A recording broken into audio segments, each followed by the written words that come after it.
un gusto encontrarlos nuevamente. Vamos a empezar a desarrollar el material de este segundo encuentro. ¿Recibieron todos el material? Sí. Venimos bien con eso, ¿verdad? Bueno, lo bueno es que nos vayan siguiendo desde allí y por supuesto vayan haciendo las anotaciones de modo que sirva después como papel de trabajo.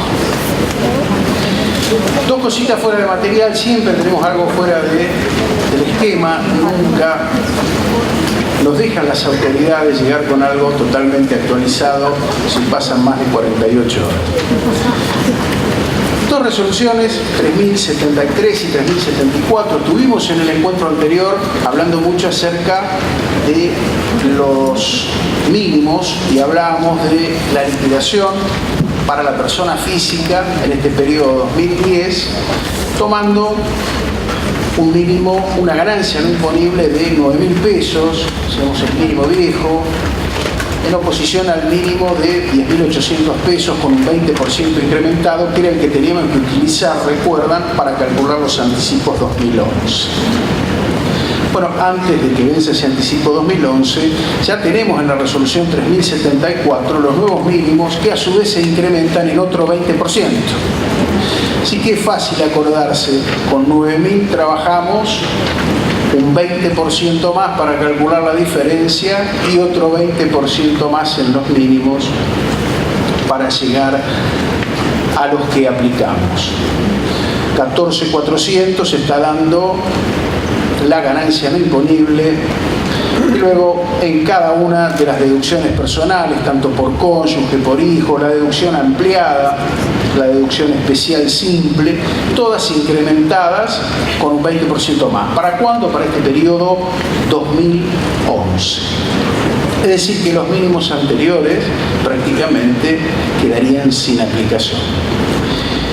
Por supuesto, también la resolución 3073, haciendo las aclaraciones respecto de las retenciones de cuarta categoría, modifica nuevamente la resolución que establece el mecanismo de retención, la resolución 2437, y dice que la liquidación se va a efectuar para todo el periodo 2011 con estas nuevas deducciones que figuran en anexo.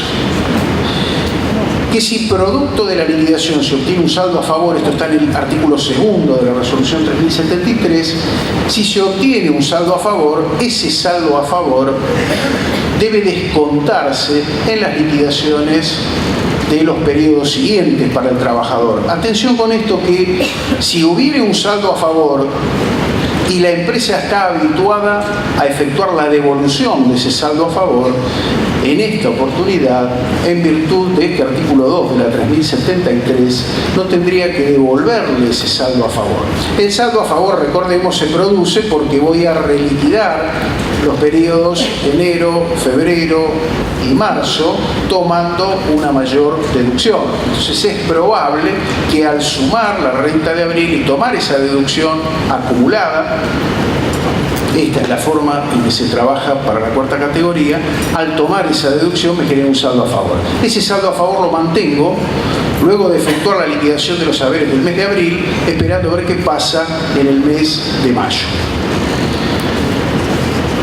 Quiero tocar un tema que está dentro del material, comenzamos ya a desarrollarlo, y que tiene que ver con la liquidación de las sociedades, que está venciendo, primer vencimiento el 9 de mayo para presentación de declaraciones juradas, hoy finalizado en 0 y 1, y días sucesivos, avanzando de a 2 números de finalización de quit, y por supuesto el pago al día siguiente. Esto ya lo habíamos visto en el encuentro anterior.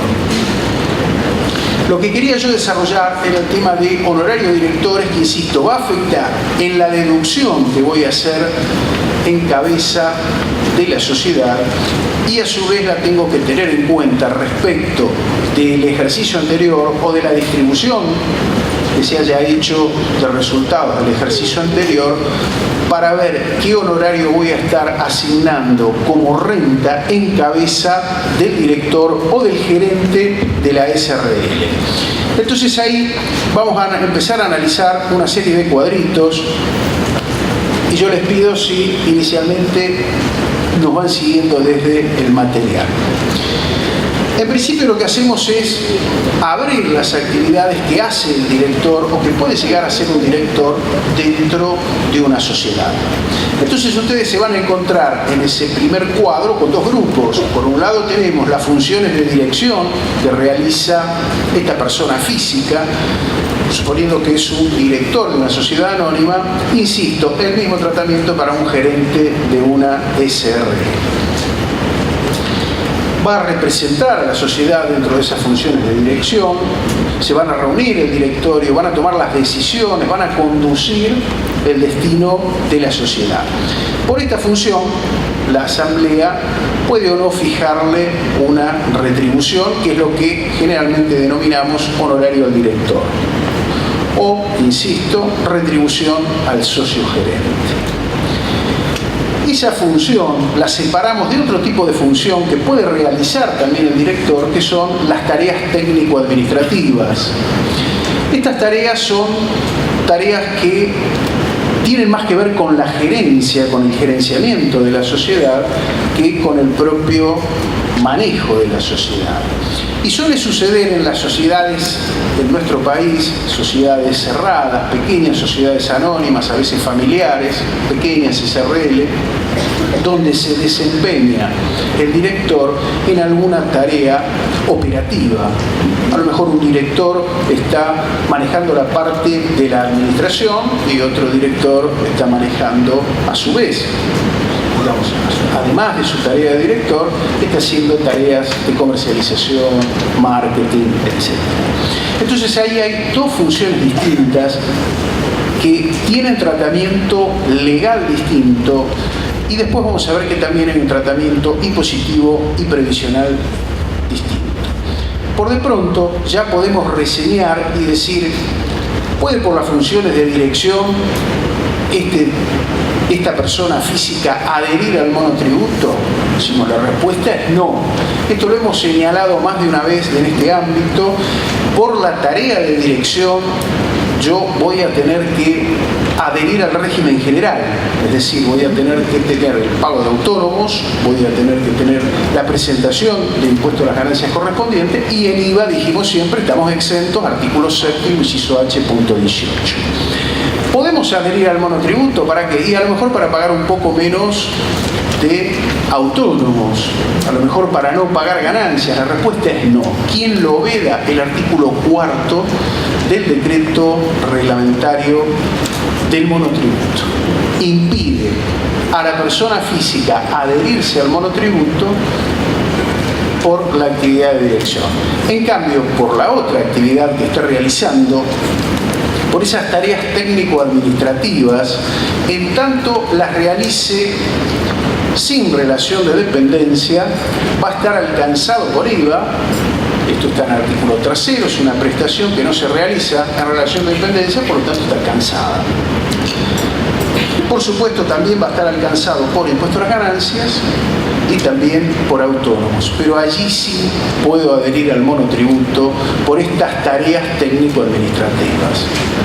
Y a veces estas tareas técnico-administrativas son tareas de carácter profesional. Por ejemplo, el director, además de director, es profesional, entonces le presta servicios a la compañía, servicios que no estén en colisión con su código de ética de la profesión, y entonces le está emitiendo una factura. Por caso, un contador que le esté facturando servicios a la compañía.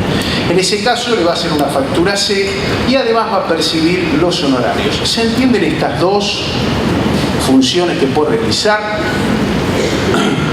Yo me permito recomendarles una norma que a mí me resultó muy clara a los fines de determinar estos dos tipos de actuación, porque llegan estas actuaciones, decide el fisco, la Dirección de Asuntos Técnicos, en un dictamen que les quiero apuntar, el dictamen 2769 del año 98. Tengan en cuenta que este es un dictamen de la Dirección Legal y Técnica de Recursos de la Seguridad Social.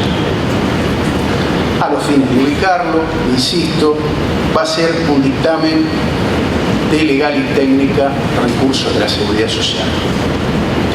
Allí separa muy bien estas dos actividades y les da el perfecto encuadre. Una cosa son las tareas de gerenciamiento y otra cosa muy distinta, las tareas de dirección.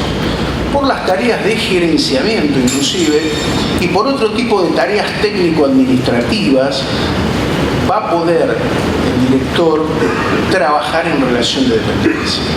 Ese dictamen es interesante porque al analizar estas cuestiones prácticas, dice, se configura una relación de dependencia por cuanto se está subordinando al director en la realización de sus tareas técnico-administrativas a una estructura jurídica. Hay una dependencia jurídica, cumple un horario, llega el director como cualquier empleado más, se sienta en la administración y se pone a trabajar bajo las directivas de todo el cuerpo que dirige la sociedad, que son todos los miembros del directorio.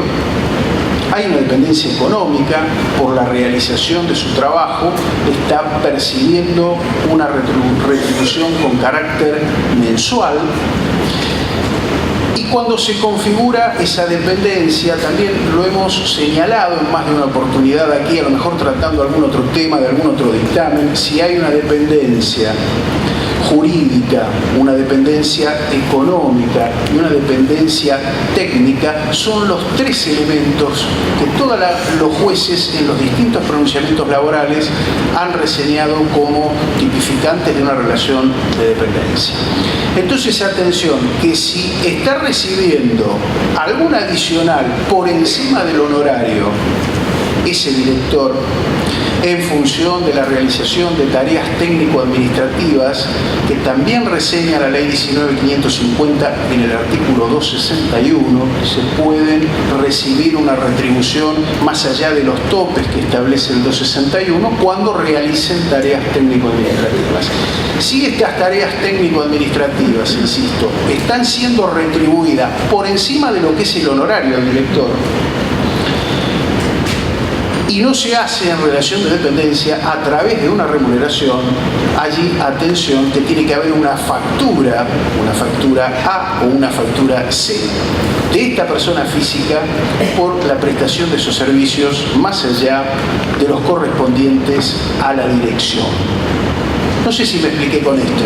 Vamos a ir avanzando, pero en principio este concepto es el que tenemos que tener bien en claro para luego hacer el resto del análisis.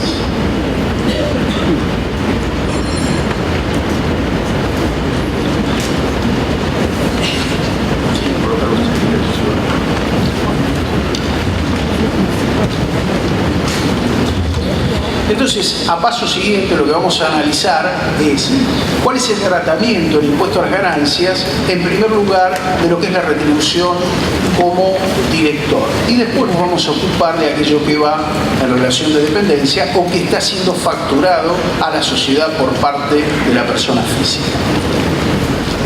Al cuadro siguiente verán ustedes que tenemos el tratamiento para su deducción en la sociedad. Esto es lo que nos estaría afectando este cierre, por ejemplo, 2010. ¿Qué voy a deducir en la sociedad? La sociedad se maneja por el principio de lo devengado, puesto que estamos en tercera categoría.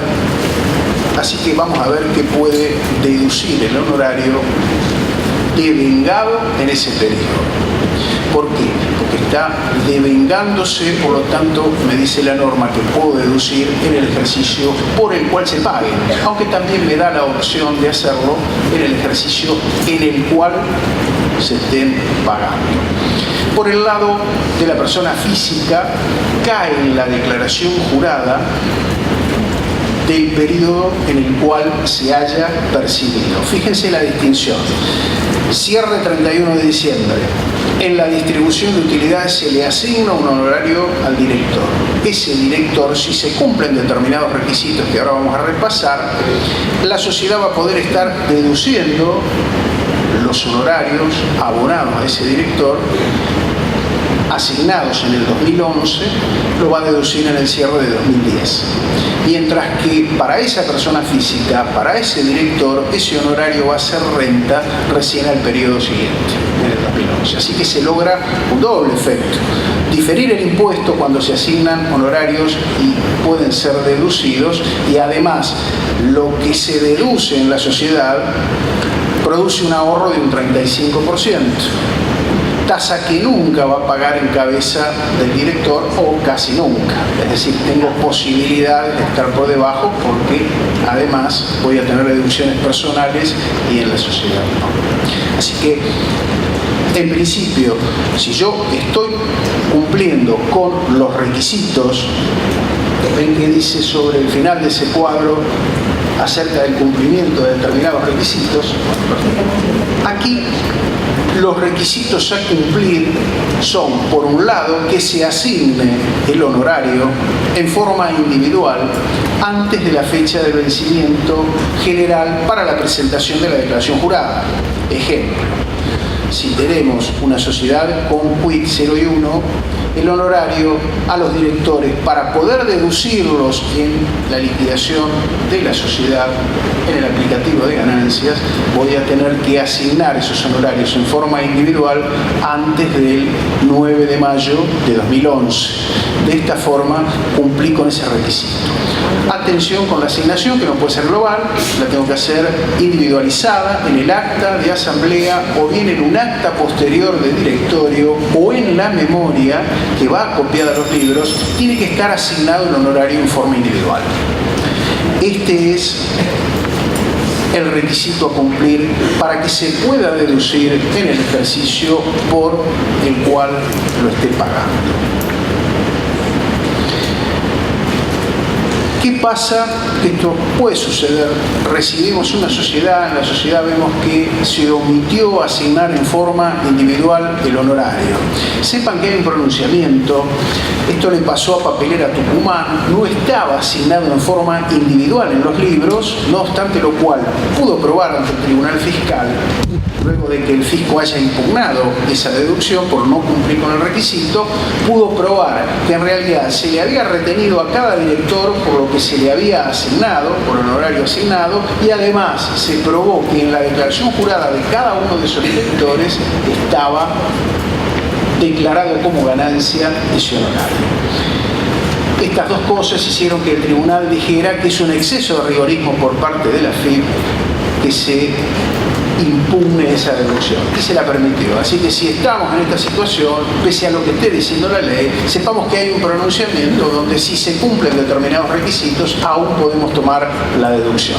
El pronunciamiento es del Tribunal Fiscal de la Nación, es de la Sala C, Papelera Tucumán es la causa, y la fecha es 7 de abril del año 2006. ¿Fuimos rápido ahí? Bien, entonces cumplo con el requisito y puedo deducir en el ejercicio por el cual se paga. Supongamos que no cumplo con este requisito. Se me pueden llegar a juntar dos deducciones o más en un mismo periodo.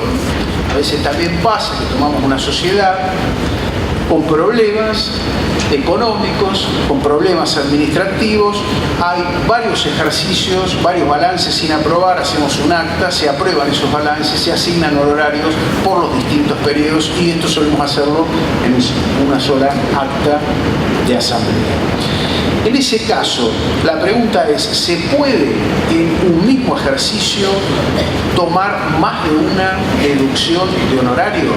¿O podría, por ejemplo, si no cumplí el año pasado con el requisito de la asignación individual, o lo hice en forma extemporánea, la asamblea, como no estaba el balance, no se pudo realizar antes del vencimiento de la declaración jurada, la declaración jurada ha sido presentada tarde, y no se cumplió con el requisito de que la asamblea haya asignado los honorarios antes de esa fecha de vencimiento. Aproveche por favor con la foto ahora que estoy sin lente. Hoy es un día muy especial, esto no está andando, y yo cuando venía para acá saqué los lentes y se me cayó uno de los lentes. Así que quien tenga buena vista, o después se va a ver en las fotos que hay un clip sujetando bien a la Argentina, lo atamos con alambre. Bueno, ahora les decía que aquí tengamos presente también que esta consulta a nosotros nos ha llegado en el estudio.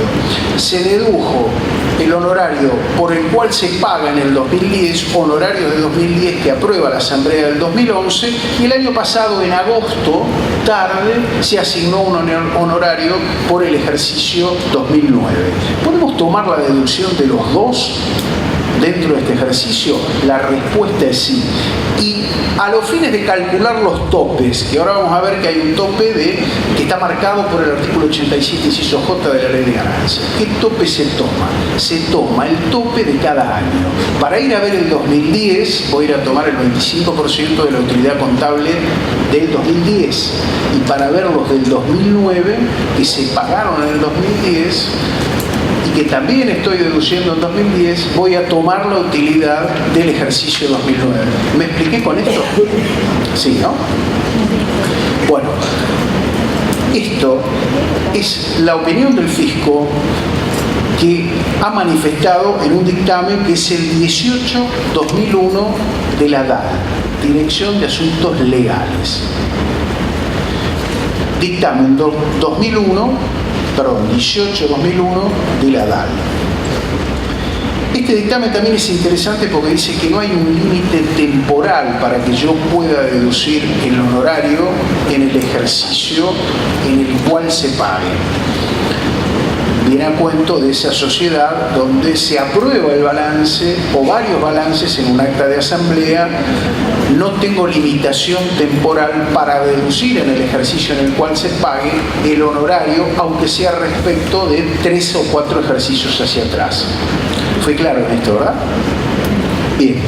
El otro requisito que plantea, insisto, el 87, inciso J, es que puedo deducir hasta un límite determinado. Ese límite es el mayor de estos dos, hasta 12.500 pesos por cada uno de los directores, hasta 12.500. No es una suma fija. Yo traje ahora algunos ejemplitos como para ver, están dentro del material, y a partir de así nos va a quedar en claro también este tope de deducción. El otro tope es hasta el 25% de la utilidad contable. De la utilidad contable luego de deducido el propio impuesto a las ganancias del ejercicio. Esto está hoy en el primer artículo sin número agregado a continuación del 142 del decreto reglamentario de ganancias. O sea, 142.1 de ganancias me dice que hay que tomar el resultado luego de haber deducido impuesto a las ganancias. Ustedes dirán, bueno, Jorge, pero claro, si esto tiene que estar en el estado de resultados, resultado antes de impuesto a las ganancias, impuesto a las ganancias y resultado neto. Todavía yo veo balances que no lo manejan de esa forma. No está el impuesto a las ganancias y aparece luego la distribución de resultados. Más allá de que siga o no las normas técnicas de presentación, esta situación nos puede suceder. En ese caso hay que hacer un cálculo adicional para restar del resultado contable el impuesto a las ganancias que luego entra en el asiento de distribución en el ejercicio siguiente.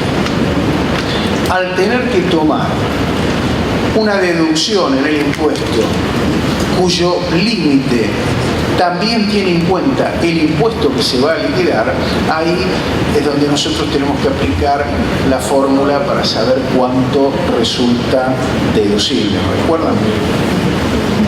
Bueno, por último, y antes de pasar a los ejemplos, fíjense que está resaltado en un recuadrito sobre el final de esa diapositiva, estoy en página 3, la última diapositiva, la mención de que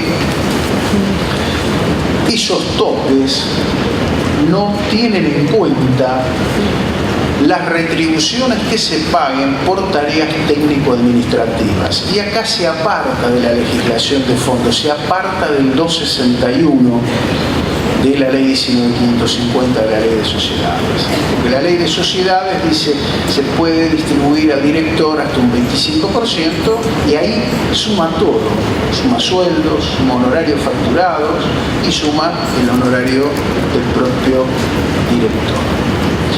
En cambio, la ley de ganancias aparta los dos conceptos. Lo que es honorario de director, esa retribución por la labor de director que está llevando adelante esa persona física, sí tiene estos topes que están establecidos en el 87J. Pero después, si yo le pago una remuneración por las tareas técnico-administrativas o me factura por esas tareas técnico-administrativas o profesionales, que pueden ser ocasionales o no, como definíamos en ese primer cuadro con el que analizamos o empezamos a analizar el tema. Ahí después el tratamiento va a ser distinto para ganancias. El uno encuentra una limitación y relación de dependencia o facturas por tareas técnico-administrativas, ningún tipo de limitación para deducirlas. Por eso las hace tan interesantes.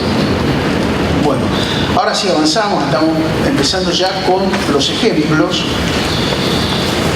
Y aquí ven ustedes en un primer ejemplo, hay una fecha de cierre de ejercicio que se produce el 31 de diciembre de 2009.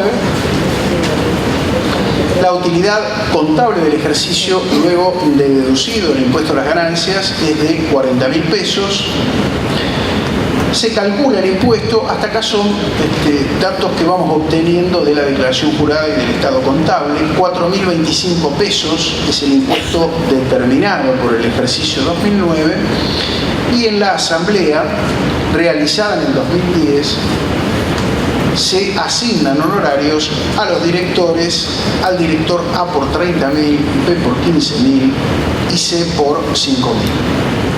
El tratamiento para la sociedad es calcular cuál es el mayor de esos dos topes. En este caso, 40.000, que fue la utilidad contable, por el 25%, el tope a deducir serían 10.000 pesos. Y si sumo 12.500 por A, 12.500 por B, y por C no puedo tomar 12.500 porque solo se le han asignado 5.000. Sumo 12.500 más 12.500, 25, más 5.000, 30.000. Obviamente me conviene seguir y tomar este segundo tope en la declaración jurada. Al cuadro siguiente, ustedes van a ver que la sociedad ha deducido los 30.000 pesos cuando en realidad se habían asignado 50.000 pesos. Entonces, en el cuadro siguiente y señalando por director, decimos que el director A, de un total de 30.000 pesos que percibe, van a ser renta en cabeza del receptor 12.500 pesos, que es lo que ha deducido la sociedad. Queda un excedente de 17.500 pesos. Para el director B, 15.000 menos 12.500, 2.500. Y para el director C, 5.000 asignados, 5.000 es renta, que lo ha deducido la sociedad, por lo tanto no tiene ningún excedente. Y aquí decíamos nosotros que si de los 30.000 pesos, por ejemplo, que se le dio al director A, 12.500 dedujo la sociedad y el resto no dedujo, sobre ese excedente la sociedad ha pagado impuestos. Entonces, cuando llega a cabeza del director, decíamos, esto llega libre de impuestos. ¿Por qué? Porque ha tributado en la sociedad. En cambio, hasta el tope que dedujo la sociedad es renta en cabeza del director. ¿Me explico con esto? Lo que es deducción en uno es renta en otro. Deduce la sociedad, renta en cabeza del director. Y el excedente que la sociedad no pudo deducir, al no haberlo podido deducir, ya tributó el impuesto. Por lo tanto, es una renta que llegaba libre al director, ¿sí? Directamente al cuadro de justificación patrimonial. A partir de la ley 25.063, nosotros tenemos que hacer un paso más para que esto vaya libre al cuadro de justificación patrimonial.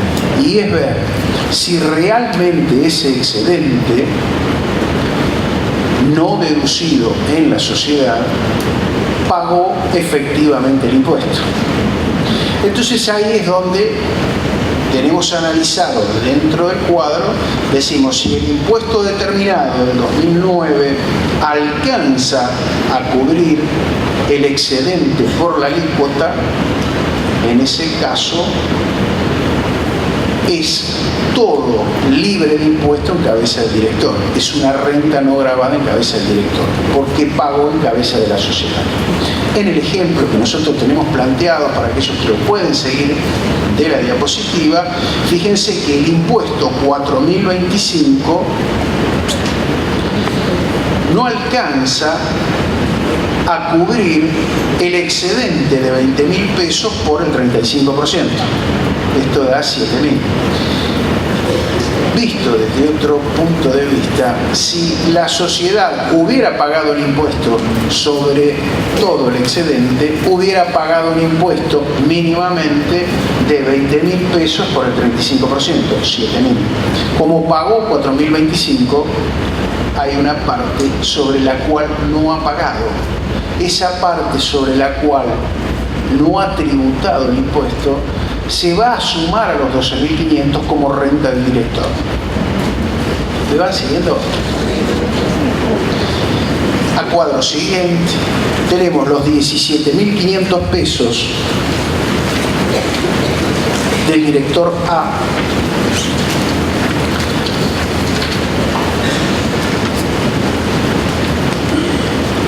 Los 17.500 pesos del director A, los 2.500 pesos del director B son los excedentes de 20.000. Se proporciona 87,5% para uno, 12,5% para el otro, y de allí resulta la parte no computable. La diferencia de la última columna está marcando la diferencia entre los 17.500 del excedente y los 10.062 que resultan no computables, es el monto que se va a sumar a la renta del director. 7.437,50 para el director A hace que se sume a los 12.500 pesos y le corresponda una renta gravada en su cabeza de 19.937,50. Es decir, que solo va a ir como no computable 10.062,50 de los 30.000 que ha recibido. La sociedad pudo deducir 12.500, que es hasta el primero de los topes, y sin embargo el excedente de 17.500 no fue todo libre de impuesto como renta no computable al cuadro de justificación patrimonial del director. ¿Por qué? Porque se buscó la proporción de impuestos pagados sobre ese excedente, efectivamente pagado por la sociedad. Como el impuesto determinado no alcanzó a cubrir el excedente por la alícuota aplicable del 35%, entonces hay que hacer todos estos cálculos para ver qué va como no computable y qué va como computable. El ejemplo 2. Perdón. Sí. Aunque haya hecho la cuenta con el 35% sobre la parte esta que se le suma al director, se le aplica la tasa que corresponde por progresiva, puede pagar el 26%. Lo único que yo hice es tomar La sociedad. el impuesto en la sociedad, dividirlo por 0,35 y en la parte que no cubrió determinar de toda la renta que recibe, de todo el honorario que recibe el director, qué parte es ganancia y qué parte va a la justificación patrimonial. Entonces digo, es ganancia en principio lo que dedujo la sociedad hasta el tope de 12.500 pesos. Y además aquello que no pudo deducir la sociedad, pues tomamos 30.000 menos 12.500, 17.500, ese tope no lo puedo llevar íntegro al cuadro de justificación patrimonial como una renta no computable. ¿Por qué? Porque el impuesto que pagó la sociedad no lo alcanzó a cubrir. Y vamos a un ejemplo más extremo para que nos pueda quedar en claro. Supongamos que la sociedad, en virtud de que tenía quebrantos de ejercicios anteriores, no ha tenido impuesto determinado. ¿Sí? Entonces, al no tener impuesto determinado, no ha pagado sobre ninguna porción del excedente no deducido en ganancias. Entonces, al director A le pagó 30.000, 12.500 es lo que pudo deducir la sociedad, y los otros 17.500, insisto, que irían al cuadro de justificación patrimonial si la sociedad hubiera pagado impuesto a las ganancias sobre ese monto o un monto mayor. Como en este caso no hubo impuesto determinado, todo va a ir, los 30.000 pesos van como renta gravada en cabeza del director, aun cuando la sociedad solo haya podido deducir 12.500 pesos. No sé si por ahí con este ejemplo extremo queda un poco más claro, pero esto hay que controlarlo, digamos. Está mal si yo llevo toda la ganancia al cuadro de justificación patrimonial, y también está mal si llevo todo directamente como ganancia en cabeza del director. De hecho, ahora cuando toquemos el tema de retención, vamos a ver que con apoyatura en un dictamen también, la retención que yo practique no va a ir sobre el total del honorario pagado, sino que va a ir exclusivamente sobre el honorario que resulte deducible en cabeza de la sociedad. El ejemplo siguiente, puesto que no tenemos cómo seguirlo en pantalla y hay algunos de ustedes que no tienen el material, no lo vamos a desarrollar. La idea del ejemplo es porque es un caso práctico, entonces resulta la forma más interesante de ver un tema, porque después uno lo puede tener muy en claro desde el punto de vista técnico, y después cuando baja la aplicación nos empiezan a aparecer los problemas. En el caso siguiente también es muy interesante porque ahí no se está tomando el tope de los 12.500 pesos, sino que se toma el tope del 25% sobre la utilidad contable. Y ustedes ya habrán apreciado que la forma de asignar el excedente a cada uno, ahí está cambiando, la forma de proporcionarlo. Porque antes teníamos un tope de 12.500 y ahora no lo tenemos. Igual, si les queda alguna duda sobre esta forma, sobre estos cuadros que están en la segunda parte, página 5, arranca el ejemplo 2, y en página 6, si les queda alguna duda, me la hacen llegar a través del correo electrónico. Varias preguntas recibí del encuentro anterior, algunas llegaron a la cuenta del estudio, otras la canalizaron a través de la secretaría. En ambos casos las respuestas salieron. Como no había muchas, pudimos sacarlas rápido. Entonces, hasta acá llegamos con que por la función de director le asignamos un honorario. Ese honorario tiene que estar individualizado, director por director, en algún libro, acta de asamblea, acta de directorio, en la memoria, en algún lado tiene que estar asignado. Una vez que lo asigné, llego a la deducción en el ejercicio por el cual se pague, en el ejercicio en el cual se pague en cabeza de la sociedad, veo qué parte es renta en cabeza del director. Ahora, en el momento que estoy pagando el honorario, yo voy a tener que hacer una retención. Para eso está el cuadrito siguiente, donde está la forma de calcular esa retención, que seguramente ustedes ya lo conocen. Esto es de la 830, la resolución 830 es del año 2000, así que ya tenemos historia en estos. Aún los más jovencitos en algún examen de impuestos 1, seguro que han tenido que ver la retención de la 830. Lo que sí resulta interesante es tener en cuenta algunas situaciones respecto de esta retención. En primer lugar, la retención, recuerden, es importante en todo concepto que está pagando la empresa. Tengan presente que el artículo 40 de la Ley de Ganancias dispone que puede el fisco impugnar la deducción de un gasto si no se han realizado las retenciones correspondientes. Yo voy a estar deduciendo, dijimos, el honorario del director. Si yo no le retengo, puede el fisco impugnar esa deducción con apoyatura en el artículo 40 de la Ley de Ganancias. Y de hecho lo hace. Si no le ha retenido al director, estoy frente a otro problema, que es que el fisco puede aplicar una sanción, una multa por no actuar la empresa como agente de retención. Esta multa sería entre el 50 y el 100% del monto dejado de retener, y la norma que lo establece es el artículo 45 de la Ley de Procedimiento. Artículo 45, primer párrafo. Así que resaltemos esto con el cliente, efectuemos las retenciones en el caso de corresponder.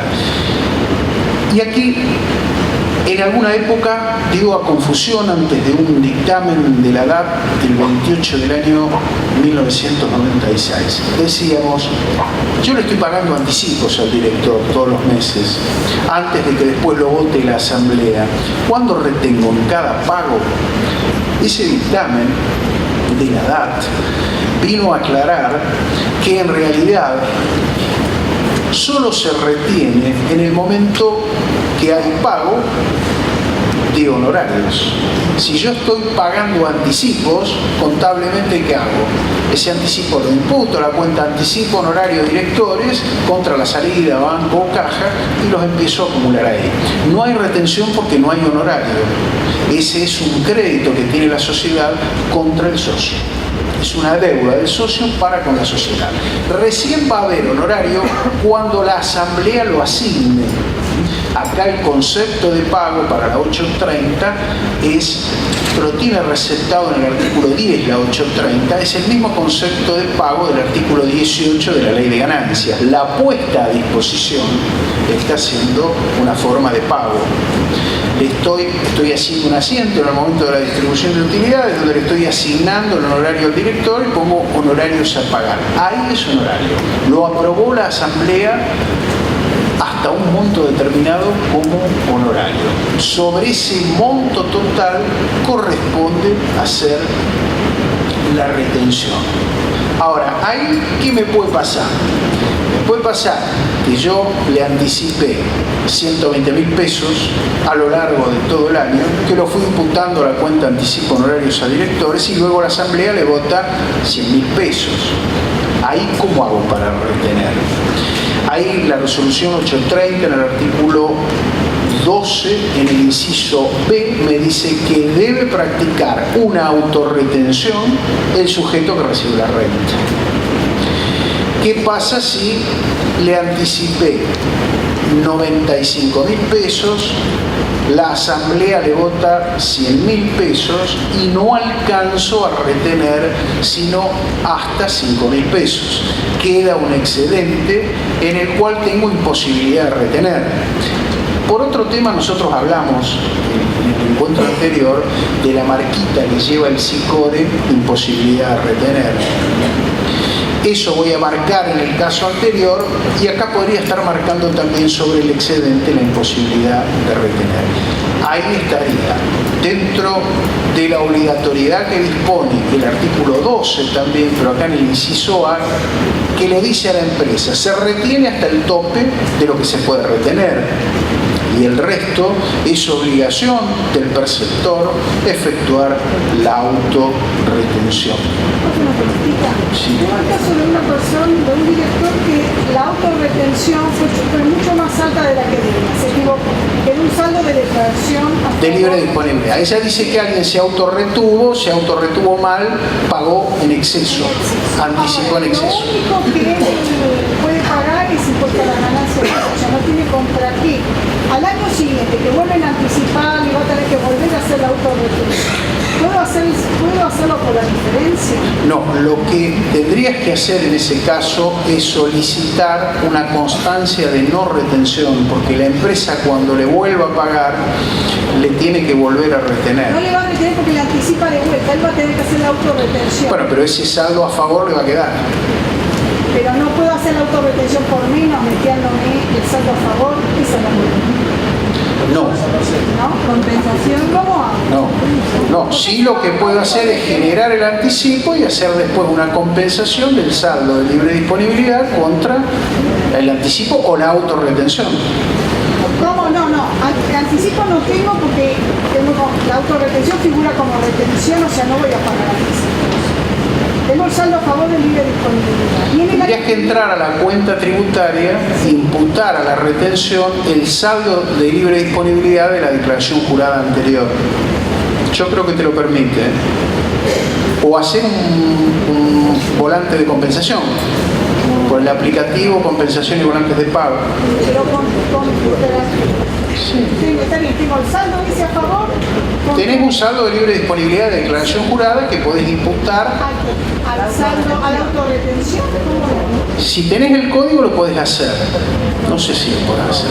Si no, no tenés salida. El 198 tiene pestañita para mostrar todos los códigos. Hay que ver los códigos si están. Generalmente, si fuera una retención, ya te digo que no, la retención solo puede abonarse en efectivo. No puedo compensar, salvo que sea un exportador, un saldo de libre disponibilidad contra una retención. Sí. ¿Hay otra pregunta? ¿Seguimos?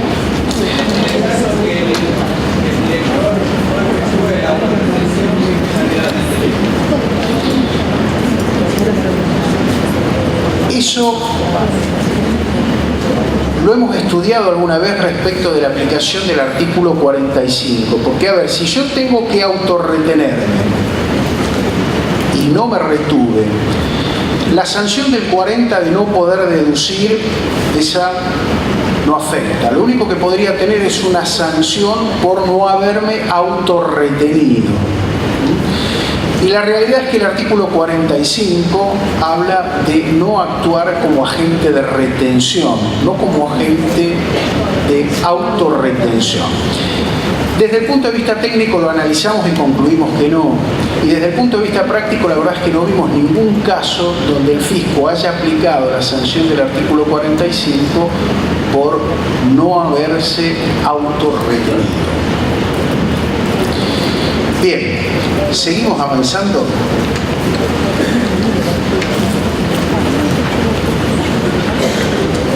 El monto de la retención, aquí les apunto el mismo dictamen, el 18 del año 2001 de la DAT, que dice que se retiene sobre el monto que resulte deducible para la sociedad.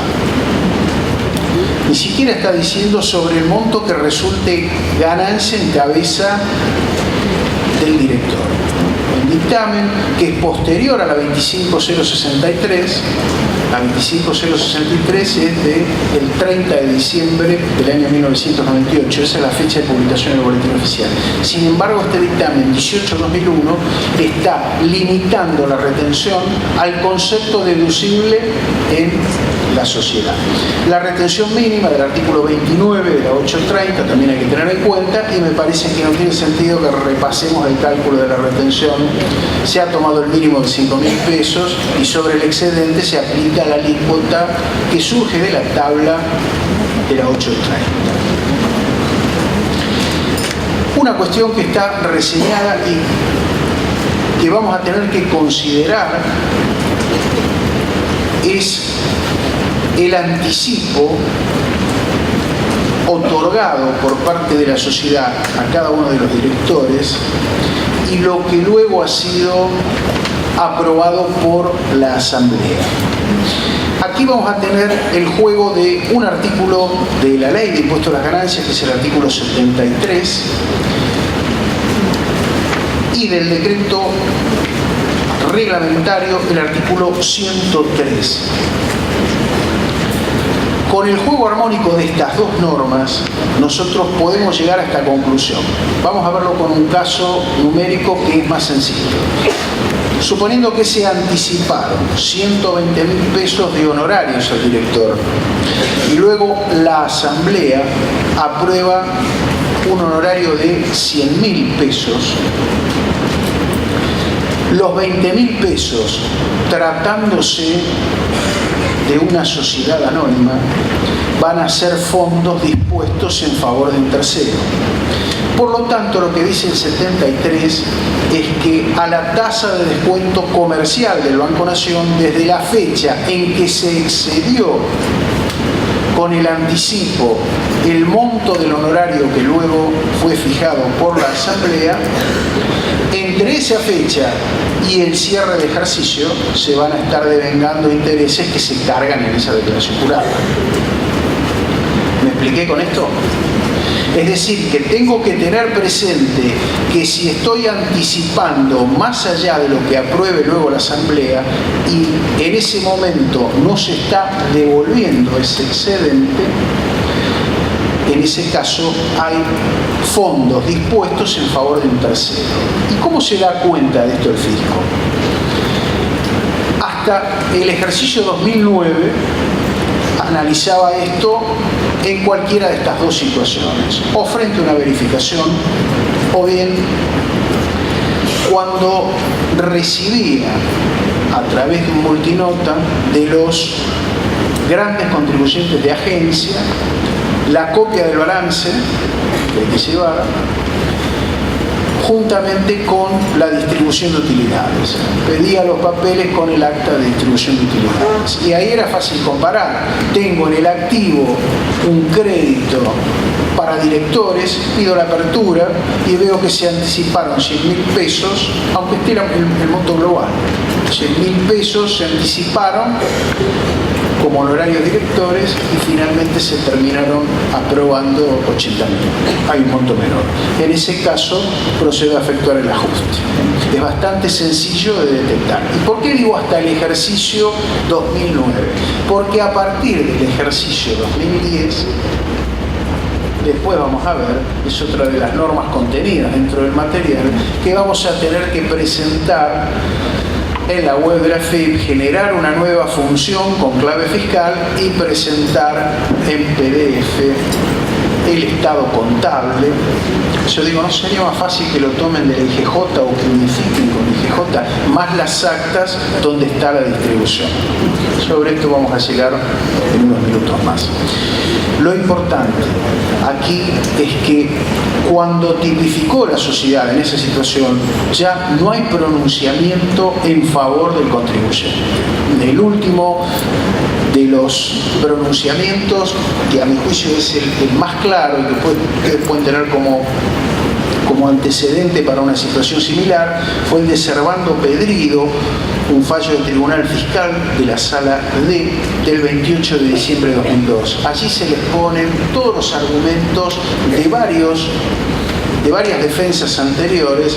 Uno veía, esta es una sociedad cerrada, es una sociedad familiar, en realidad son los mismos fondos de los dueños, etcétera, etcétera. Con Servando Pedrido se hace todo un análisis del Tribunal Fiscal a partir del cual fija que si el artículo 73 dispone que todo excedente genera un interés presunto, no hay forma de desvirtuarlo cualquiera sea la razón. Es ir contra el mandato legal. Eso ha dicho el tribunal. Con esto cierro el tratamiento impositivo del director por sus honorarios. Ahora vamos a ver la parte previsional. En la parte previsional sí es donde vamos a hacer jugar el aporte, la contribución, el aporte autónomos y la ventaja de que esas tareas técnico-administrativas se estén realizando en relación de dependencia si se dan los supuestos de subordinación jurídica, económica y técnica. La subordinación técnica yo no la ejemplifiqué, pero se estaría dando o se estaría analizando desde este punto de vista. El empleado trabaja con las normas que le establece la empresa, trabaja con maquinaria de la empresa y de acuerdo a las pautas que se establecen desde el punto de vista técnico en el establecimiento. Entonces quiero llegar al análisis del director. Déjame que cierro por favor esto y vamos, cualquier cosa vamos sobre el final. Porque este tema es bastante complejo y me gustaría que lo vayamos siguiendo despacito, paso a paso, como decía Mostaza. En el primer caso, cuando se trata de un director o de un gerente de una SRL, tienen en este caso el mismo tratamiento un director o un gerente, sea o no accionista o socio respectivamente, va a estar siempre obligado a pagar autónomos. Va a estar siempre obligado, como dice ese cuadrito que tienen ustedes en el material, va a estar obligado a la 24241, artículo 2, inciso B, el régimen de trabajador autónomo. Recordarán los que hace varios años vienen trabajando en esto que antes de la ley 24241 nosotros teníamos el inconveniente con el gerente, teníamos el inconveniente con el director de que el organismo previsional que nos verificara, sea la caja de jubilación en ese entonces o alguna caja de subsidios familiares u obras sociales, decían: si el gerente está trabajando como vendedor, es una persona distinta a la empresa, por lo tanto acá hay una relación de dependencia de una persona física con una persona jurídica. Ahí había relación de dependencia. Esto dio lugar a innumerables juicios hasta que la 24241 toma un criterio totalmente distinto. La 24241 dice: este es el tratamiento del socio de la sociedad. Esto lo dice en el artículo 3. Lo que está en este cuadro que ustedes tienen en el material tiene apoyatura, por supuesto, en el artículo 3 de la ley 24241, de la ley de jubilaciones vigente, pero también es la opinión que el fisco ha vertido en un dictamen que es bastante viejo, pero claro, la ley 24241 toma vigencia en julio del año 1994. Este dictamen es del año 1996, es el dictamen número 34 del año 1996 de la DCO. ¿Qué es la DCO? Dirección de Coordinación Operativa. Por aquel entonces la Dirección General Impositiva, no existía la FIP sino hasta el año 1997. Este dictamen, que es de un año anterior, es de la DGI, Dirección de Coordinación Operativa. Este es el criterio fiscal. Entonces, me dice, si ese director que está obligado a pagar autónomos trabaja en relación de dependencia, el mandato legal es que solo tiene que pagar autónomos en forma obligatoria. Esto es, puede pagar aportes o se pueden pagar aportes y contribuciones por la retribución que percibe el director por tareas técnico-administrativas. La respuesta es sí, pero en ese caso el director va a estar efectuando sus aportes y la empresa las contribuciones en forma adicional, en forma optativa, porque el mandato legal es que obligatoriamente tenga que pagar autónomos.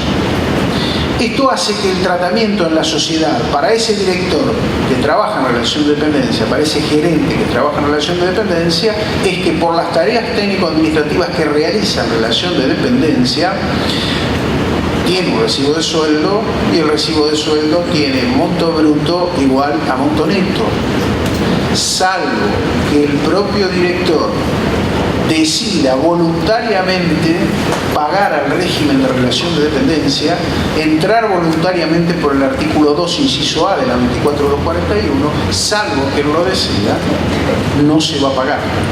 Entonces, si yo hago un acta donde se expresa esta situación y queda en claro que el director realiza tareas técnico-administrativas, cumple un horario, se subordina a la estructura jurídica de la empresa, tiene una subordinación económica porque cobra un sueldo con independencia del resultado de su trabajo, igual va a terminar cobrando el sueldo, y hay una subordinación técnica. En este caso, solo va a pagar la empresa la ART, el seguro del trabajador, pero la empresa no va a estar obligada entonces a contribuir y el empleado no va a estar obligado a realizar los aportes.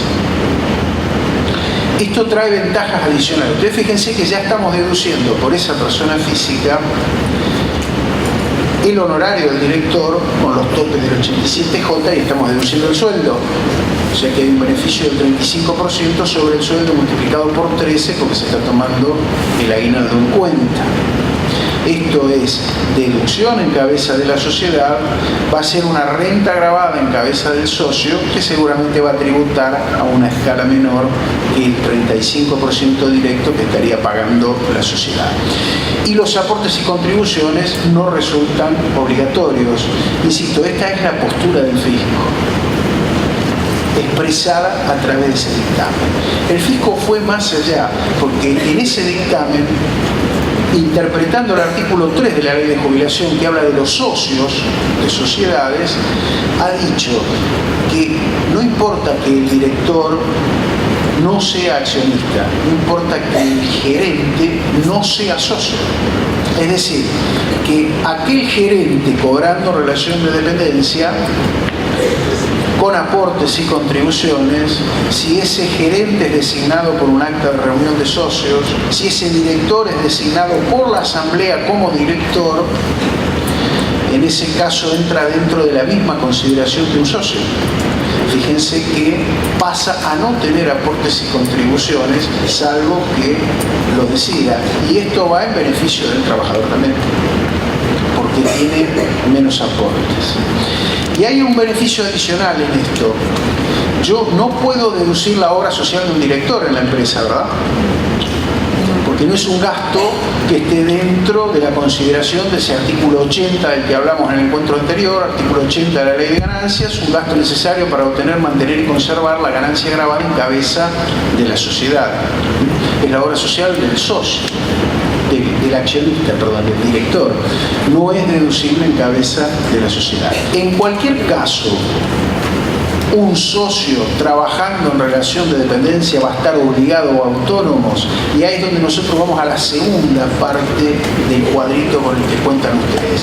Fíjense que hasta ahora lo que analizamos de ese cuadro es la parte que da tratamiento al director o al gerente que trabaja o no en relación de dependencia. En cualquiera de los dos casos, trabaje o no en relación de dependencia, solo va a estar obligado a pagar autónomos. En la parte inferior empieza el tratamiento para un accionista que no es director, o para un gerente, perdón, para un socio que no es gerente. Y así el tratamiento que hace la ley de jubilación es decir, bueno, no está trabajando como director o gerente, no está trabajando en relación de dependencia, parte inferior del cuadro, el hombre no trabaja ni como director ni realiza tareas técnico-administrativas para la empresa. Por lo tanto, no hay aporte y contribución. Estaría fuera del sistema integrado o del SIPA. Del SIPA o del SIPA. ¿Se entiende esto? En cambio, si no siendo director o gerente, trabajar en relación de dependencia, la ley en primera instancia privilegia el capital, la representación que tiene este trabajador en la sociedad, a través de su capital. No es director, está trabajando en relación de dependencia, pero tiene un 80% del capital, un 80% de las acciones, un 80% de las cuotas sociales. Ahí privilegia esa situación diciendo, este señor es un autónomo, no es un trabajador en relación de dependencia. Por lo tanto, lo obliga también a pagar autónomos. Entonces, fíjense que si en una sociedad se encuentra un socio mayoritario que no es gerente o no es director trabajando en relación de dependencia, o un socio igualitario, ambos van a estar en la misma situación que describimos antes, pudiendo cobrar sin ser directores por su trabajo en relación de dependencia y no obstante eso no tener aportes y contribuciones, ¿sí? Solo estarían obligados a pagar autónomos.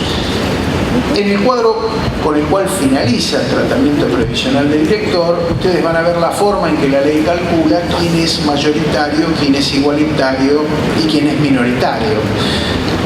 Tomando por caso una sociedad integrada por 3 personas, 100% del capital dividido 3 da 33,33. Quien tenga exactamente esa participación es un socio igualitario. Quien esté por encima del 33,33 de participación en el capital es un mayoritario y quien esté por debajo es un minoritario. Al minoritario le dice, en este caso, hay relación de dependencia, hay aportes y contribuciones, entra por el artículo 2, inciso A, porque en realidad tiene más la condición de trabajador que la del propio dueño de la empresa. Quienes ya hayan observado el cuadro habrán visto que hay también resaltado una situación de parentesco. Dice también la ley que si la sociedad está integrada por todos parientes hasta el segundo grado, todos ellos parientes hasta el segundo grado, desde el primer al último socio, en este caso, también asume la ley que todos son autónomos, ni siquiera va a la participación mayoritaria, igualitaria, minoritaria. Ahí dice, todos son autónomos. Estamos hablando de aquellos que no son gerentes o no son directores, solo trabajan en relación de dependencia con la sociedad. Sin embargo, la ley de jubilación los obliga a pagar nada más que autónomos. Hay varios casos donde yo he visto en la práctica que el tratamiento que se le da es totalmente distinto. Le pagan los aportes y contribuciones. Y no, nosotros pagamos los aportes y contribuciones. Bárbaro, eso es optativo. Pero además de eso, está generando una deuda en autónomos si es que no la estoy pagando. ¿Me explico? Así que atención con cada SRL, cada sociedad anónima. Este dictamen 34, yo extracté acá anónimas y SRL, pero el dictamen 34 tiene analizado para cada tipo de sociedad. Toma una sociedad en comandita y ve qué pasa con el comanditado, qué pasa con el comanditario, trabajando ellos en relación de dependencia. Así que es bueno analizar esta situación, o para optimizar los recursos, a lo mejor ahorrándonos costos de cargas sociales, o bien para ver si realmente lo estamos haciendo bien o no. Ojo con el parentesco hasta el segundo grado. El parentesco puede ser por afinidad o por consanguinidad. No sé si acá hicimos ese ejemplo el año pasado. Parece que no, ¿no? Bueno, un parentesco por lazo sanguíneo, parentesco por consanguinidad. Pongamos por caso, la sociedad la integramos mi hermana y yo. ¿Cómo cuento el grado de parentesco de mi hermana? Diciendo que comienzo por contar desde mí un grado hacia mis padres y otro grado para llegar a mi hermana. Así que mi hermana es un pariente de segundo grado por lazo sanguíneo, por consanguinidad. ¿Qué pasa si yo tengo en cuenta la sociedad integrada por cuñados? Obvio, mi cuñado casado con mi hermana ya no es segundo grado, es tercer grado.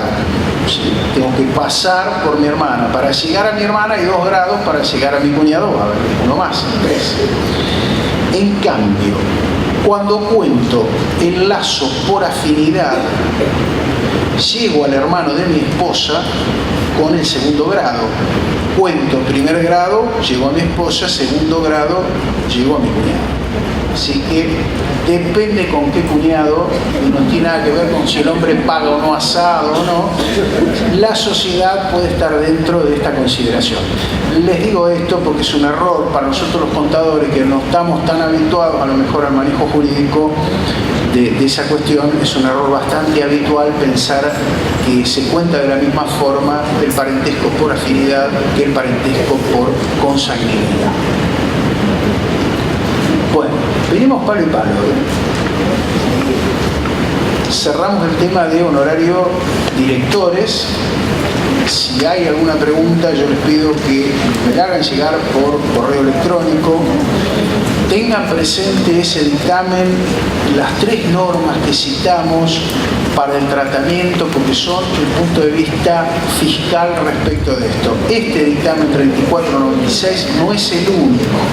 Para socios de SRL hubo otro dictamen, el número 9 del año 1999. Para socios de sociedades anónimas hubo uno anterior, el dictamen 1416 del año 1995, cuando estaba muy nuevo todo este tratamiento. Pero realmente el que concentra todo es este hoy, el 34 del año 1996. Finalizo diciendo, con el tema de directores, y antes de pasar a otro tema, que el director no está obligado a emitir factura conforme la 1415 por los honorarios que percibe en carácter de director, por la retribución que recibe en carácter de gerente de una SRL. ¿Dónde está esto? Resolución 1415, anexo 1, apartado A, punto I latina. Repito, ahí dice 1415, anexo 1, apartado A, punto I, que no está obligado el director o el gerente a emitir recibo conforme a la 1415. Generalmente es la propia empresa que le hace firmar algún recibo por lo que ha percibido. Bueno, ahora quiero ir rápidamente a factura electrónica, que también lo tenemos dentro del material. Después de ver factura electrónica, lo que nos va a quedar es prácticamente algo que ustedes pueden leer. Yo sé que después de un feriado tan largo de Semana Santa, con muchas ganas de leer, sobre todo cosas de impuestos, porque aparte, ¿qué tenemos que hacer por esta época? Alguna que otra declaración jurada. Bueno, para factura electrónica, yo tenía en cuenta que hay nuevos sujetos, los monotributistas, facturando por encima de 120.000 pesos, 120.001 pesos ya quedan obligados a partir de mayo a la emisión de factura electrónica. Por supuesto pueden utilizar el RC. Entonces digo, a esta altura debemos estar, tanto ustedes como yo, bastante perdidos de cómo andamos con el régimen de factura electrónica. Entonces se me ocurrió repasar a través de algunas diapositivas qué es lo que está dentro de la obligatoriedad cuando estamos en un régimen asociado al régimen general de la 2485 y cuando estamos dentro de un régimen específico. Así que, teniendo en consideración que va a haber una posterior lectura, arrancamos con el régimen general de la 2485, obligatorio para algunas actividades que están dentro del anexo 1. Allí, por ejemplo, nos podemos encontrar con seguridad, con limpieza, con acceso a internet por abono mensual, etcétera, etcétera. Y destacado sobre el final de ese cuadro, aquellos profesionales con ingresos anuales superiores a 600.000 pesos. Cualquier profesional, no, los que están en la nómina. ¿Estamos los contadores? Siempre estamos los contadores. Lo único que acá debe haber habido un error, porque cuando detalla a los profesionales, en el punto 01, el profesional que cita es un abogado. Seguramente debe haber habido un error. Porque después están los escribanos, estamos nosotros, los arquitectos, estamos casi todos. Tengan presente además que la 2485, por las dudas, artículo 5º, inciso B de la 2485, también obliga a emitir factura electrónica B a aquellos profesionales que emitan facturas por un monto de 10.000 o más pesos. Entonces, atención si yo hago una factura a algún sujeto exento o si estoy haciendo una factura al Estado. Por ese comprobante B, estaría obligado a emitir, estoy obligado a emitir factura electrónica. Esto está en el artículo 5º de la 2485, aun cuando no supere los 600.000. Por haber superado una factura, B, la suma de 10.000 pesos. Las excepciones a ese régimen general, tenemos dos excepciones grandes, a la diapositiva siguiente, ya estoy en la primera de la página 11. Y acá el ejemplo sería este, pues se está refiriendo a las prestadoras de servicios públicos cuando además presten alguna actividad que esté dentro del anexo de la 2485. Esto en capital no es tan habitual, pero sí lo es en localidades del interior del país, donde la cooperativa telefónica está prestando a lo mejor un servicio adicional, por ejemplo, el servicio de Internet. Entonces, por ese servicio de Internet que está detallado dentro del anexo como actividad obligada a emitir factura electrónica, dice si hay hasta 100 operaciones quedan fuera de la obligatoriedad de emitir por el servicio de Internet, en el ejemplo dado, la factura electrónica. La otra excepción es aquellos que tienen prestadores de servicios de informática o desarrollo de software cuando más del 90% de sus facturas sean facturas de exportación. Ahí también queda fuera de la obligatoriedad. Y ustedes ya deben estar pensando, pero ¿cómo? Si la factura E es una factura que va por un régimen especial de factura electrónica. Sí, pero se está refiriendo, como vamos a ver, a la exportación de bienes y no como en este caso a la exportación de un servicio.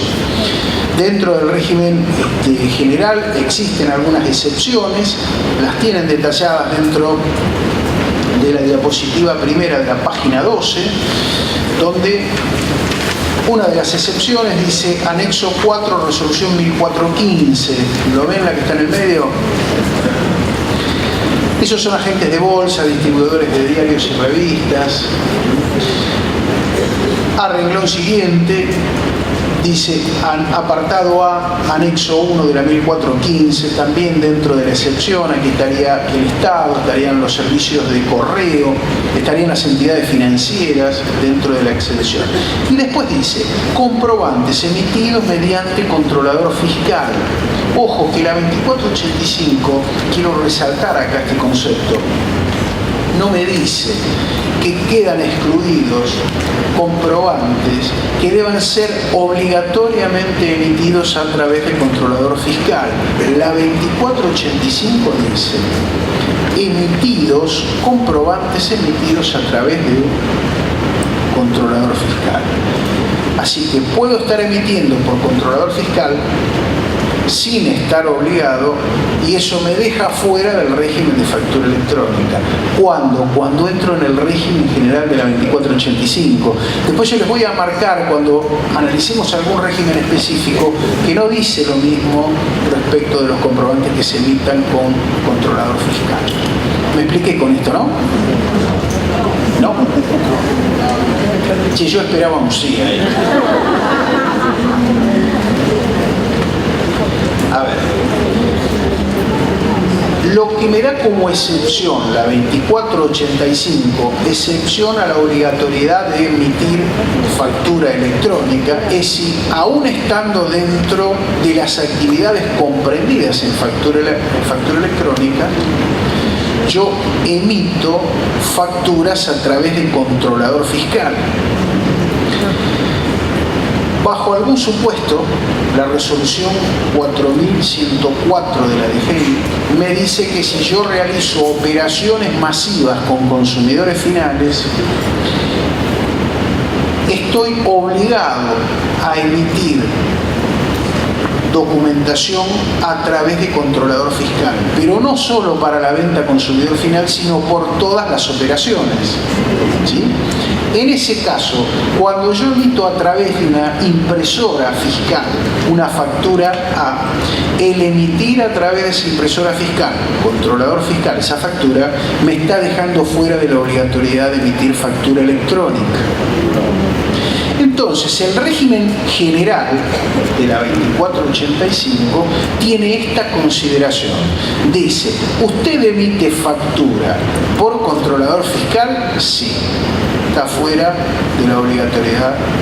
Ese comprobante que emite a través del controlador fiscal está fuera de la obligatoriedad de emitirse a través de una factura electrónica. Entonces yo puedo especular con eso y decir, factura electrónica o controlador fiscal. Me compro una impresora y emito todo a través del controlador, aunque no esté obligado a emitir a través de controlador. ¿Me explico? Eso dice la 2485, pero después ustedes van a encontrar en otras diapositivas que existe una excepción para un régimen específico de factura electrónica y dice que quedan excluidos del régimen de factura electrónica aquellos comprobantes que obligatoriamente deben emitirse por controlador fiscal, obligatoriamente. Hasta acá vimos esta liberalidad del régimen general. Si emito por controlador fiscal, no tengo que usar factura electrónica. Si yo emito a través del controlador fiscal, quedo fuera de la obligatoriedad de emitir factura electrónica. No viceversa. Si yo realizo operaciones con consumidor final y realizo operaciones masivas con consumidor final, voy a estar obligado a utilizar el controlador fiscal para venderle al consumidor final. Bajo algún supuesto, no realizando venta masiva, igual estoy obligado a emitir comprobantes a consumidor final a través de controlador fiscal. Y ese ticket no lo puedo suplir con una factura electrónica. ¿Sí, al revés? Vamos a seguir avanzando. Cuando llegamos a un régimen específico volvemos sobre el punto. La vigencia del régimen general, no han aparecido actividades nuevas sumadas al anexo a la 2485, por lo tanto estamos igual. La 2557 es también régimen general. ¿Por qué? Porque adhiere a las previsiones de la 2485, pero en este caso para los fabricantes de bienes de capital, aquellos que reciben ese subsidio del decreto 379/2001, que fue prorrogado en marzo del 2011, el 30 de marzo. Así que estos, por las operaciones, dice clarita la diapositiva, sujetas al régimen de fabricante de bienes de capital, por esas operaciones está obligado a emitir a través del régimen general de la 2485. También se hizo extensivo a los que prestan servicio de otorgamiento de pólizas de seguro, y ahí por las facturas A y por las facturas B a partir de noviembre de 2009. Esto le falta a ustedes en el material. Agreguen por favor que también adhirió al régimen general la resolución 3056, que dispone la obligatoriedad del uso de factura electrónica para aquellos sujetos beneficiados por algún régimen de promoción. Régimen de promoción establecido a través de la ley 22.021. Es un régimen de promoción industrial y promoción agropecuaria que a través de 3 leyes quedó establecido para las provincias de La Rioja, San Juan, Mendoza, San Luis y Catamarca. Es un régimen vigente.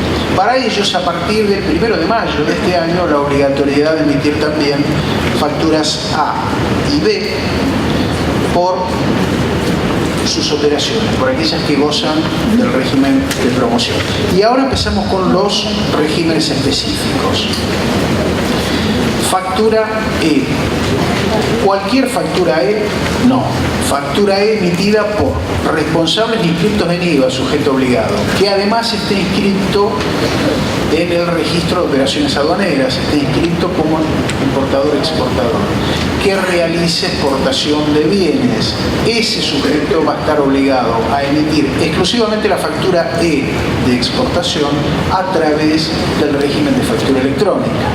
Por eso que algunas empresas que no estaban obligadas y que realizan pocas exportaciones optaron por adherirse como corresponde, obligados al RECE, pero luego emitir por RCEL, emitir por régimen de comprobante en línea, porque son pocas operaciones y se hace directamente desde la web de AFIP. Ahí hay una aclaración que vino de la mano de una resolución, la 2865, y por las dudas lo volvemos a aclarar. Si yo vendo a Tierra del Fuego, vieron que a Tierra del Fuego hay un régimen de la ley 19640, un régimen que permite que yo lo tome como una exportación, por lo tanto no facturo el IVA. No lo facturo y no lo tengo que pagar. Eso va en una factura E. Cualquiera que vende a Tierra del Fuego y hace una factura E, ¿está obligado a utilizar factura electrónica? La respuesta es no. Yo, para vender a Tierra del Fuego y estar dentro del régimen de la 19640, tengo que cumplir con el requisito de tener una constancia de ingreso de esa mercadería al territorio de Tierra del Fuego.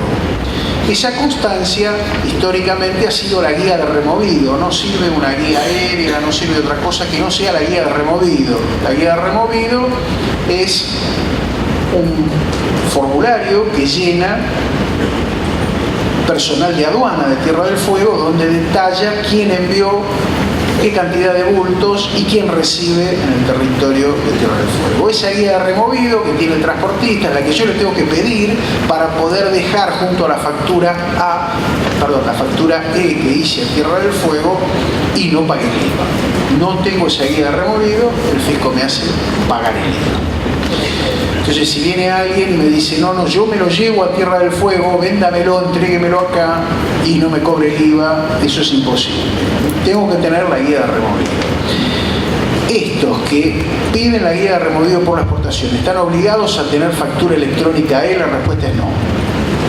Solo están obligados a tener factura electrónica E quienes, en lugar de la guía de removido, entren por el sistema Remo, por el sistema María,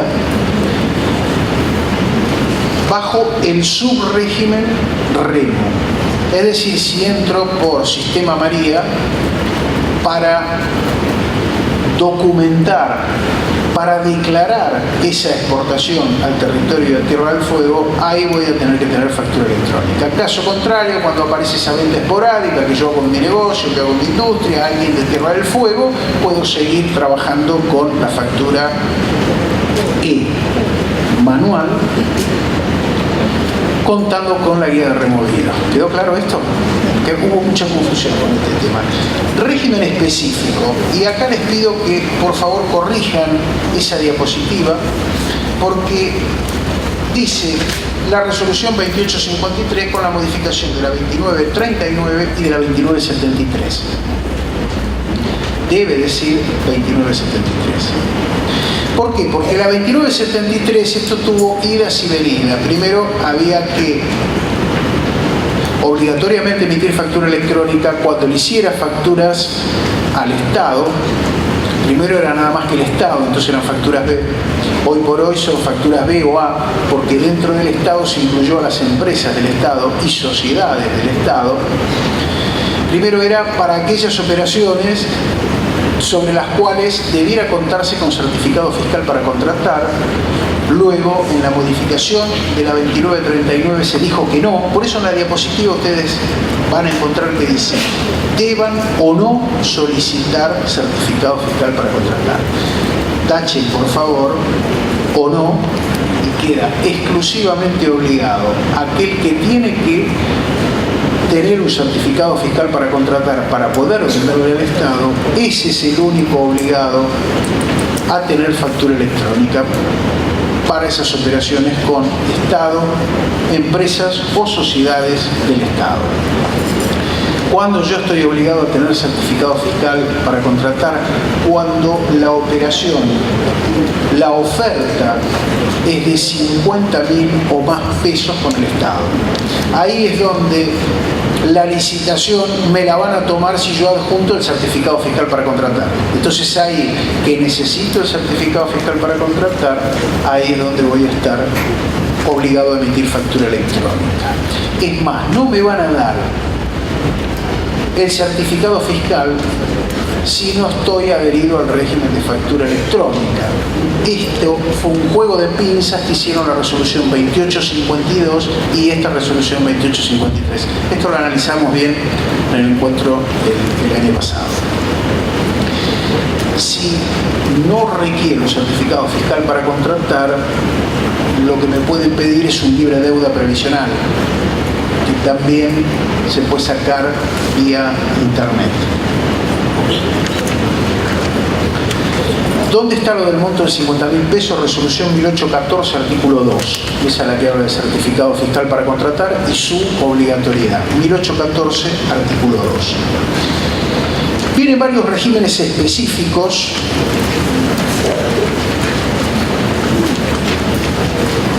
Uno de ellos es aquellos que sean designados, individualizados. El juez administrativo dicta una resolución donde determina número de quit tal, empresa tal, se lo notifica que a partir de tal fecha está obligado a emitir factura electrónica. Fabricantes de motocicletas, beneficiarios con certificado de grabación. Y después, como régimen específico, también la actividad hotelera. Ahí, por ejemplo, ustedes se van a encontrar, anteúltimo párrafo, antes de detallar la vigencia, van a encontrar que están como comprobantes alcanzados facturas, nota de débito y nota de crédito A y B. Y a continuación dice: los comprobantes mencionados precedentemente deberán emitirse de manera electrónica en tanto que las operaciones no se encuentren alcanzadas por lo dispuesto en la Resolución General 4104. Es decir, en tanto y en cuanto las operaciones no estén obligatoriamente incluidas en el régimen de controlador fiscal. Fíjense cómo cambia la situación. En el régimen general sí me permite la opción. En cambio acá, solo si estoy obligado por la 4104 a utilizar controlador fiscal, quedo fuera de la obligatoriedad de emitir factura electrónica. Recuerden, la venta masiva a consumidor final, dice la 4104, hace que obligatoriamente deba emitir a través de controlador fiscal.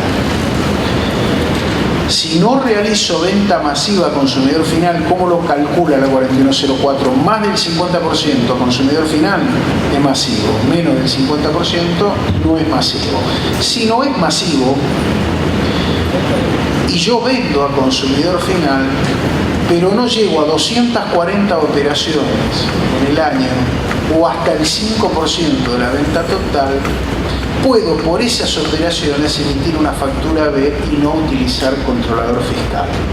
¿Qué quiero decir con esto? Atención con aquellas compañías de turismo, van a ver ustedes después en una lectura rápida sobre estas diapositivas que son mayoristas o minoristas, puede estar vendiendo esporádicamente a consumidor final y por tanto no está obligado a emitir a través de la 4104. No necesito tener controlador fiscal. Bueno, hoy va a tener que tener factura electrónica por esas operaciones. Como régimen específico también, sobre este me hicieron preguntas sobre el final del encuentro anterior, para los importadores. Cualquiera que sea responsable inscrito por el simple hecho de estar dentro del registro aduanero, inscrito como importador y exportador, ¿está obligado? La respuesta es no.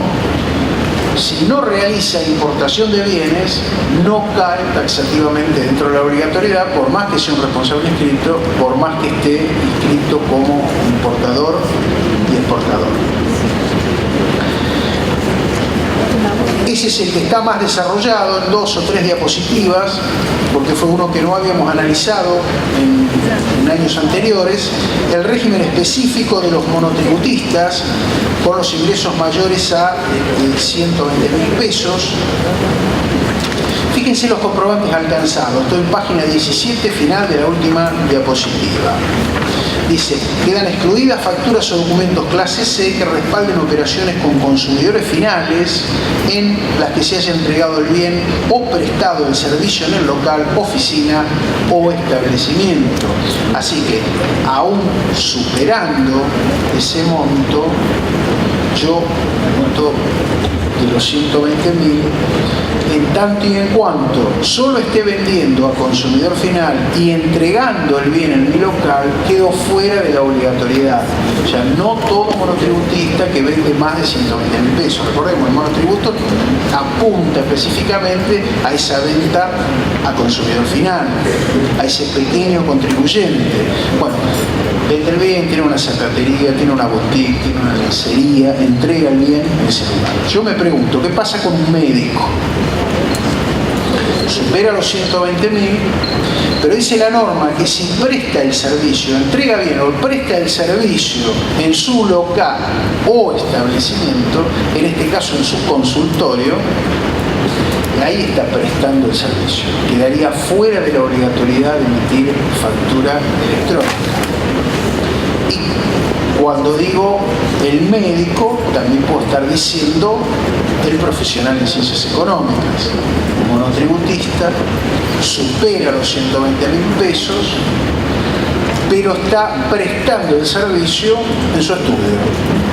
Allí es donde realiza ventas a consumidor final. No es muy habitual, es casi imposible que vamos a consumidor final. Perdón. Sí. En el caso de los profesionales, los médicos, esperamos los 120.000. ¿Tendríamos que emitir factura electrónica? No, ella me pregunta, médico que supera los 120.000, ¿necesariamente factura electrónica? Yo digo depende. Si el médico está prestando el servicio en su local o establecimiento, dice la norma, se entrega el servicio en su local o establecimiento, la respuesta es no. Sanatorio, nosotros. No, en su.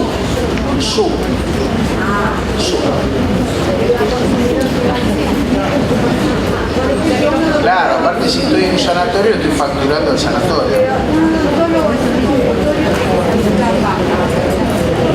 No está.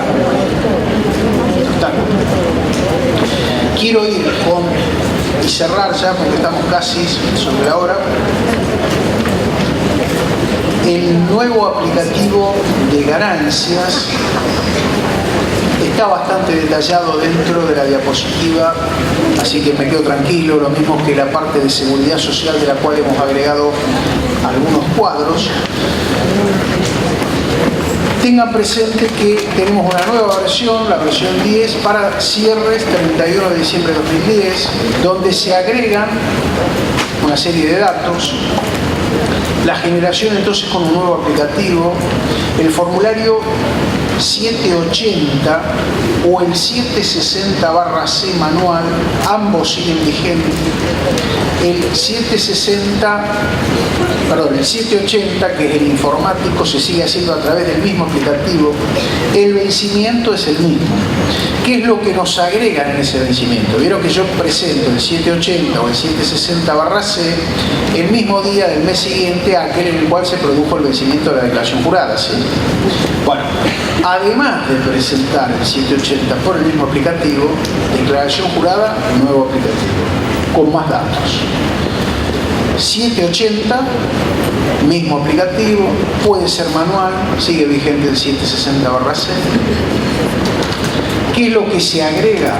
Se agrega para el mismo vencimiento del 760 del informe para fines fiscales, o 780 por supuesto, para ese mismo vencimiento se agrega esa función a través de la cual en PDF voy a tener que presentar con clave fiscal los estados contables, el dictamen del auditor, y voy a tener que presentar también